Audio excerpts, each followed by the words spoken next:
Welcome to Let Me Fix This. Enjoy the video. In this video, I will show you how to set up a pop-up form in WordPress. First, you'll need to choose a suitable pop-up plugin.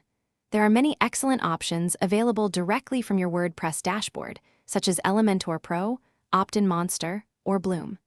Look for one that offers a user-friendly drag-and-drop builder and robust targeting features.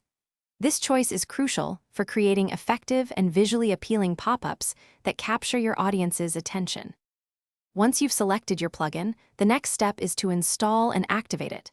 Navigate to the Plugins section in your WordPress admin area, search for your chosen plugin, and click Install Now.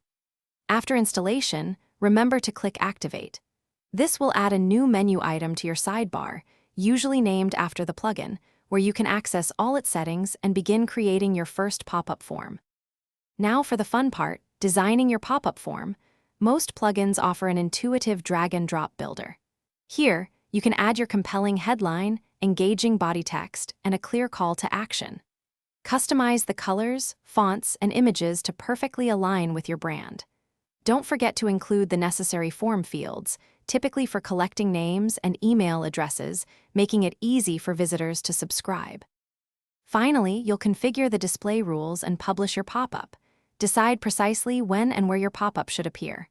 Common triggers include exit intent, after a visitor scrolls 50% of the page, or after a 10-second delay. You can also target specific pages or posts. Once your rules are set, save your changes and hit the Publish button. Your new pop-up form will then be live and ready to engage your audience.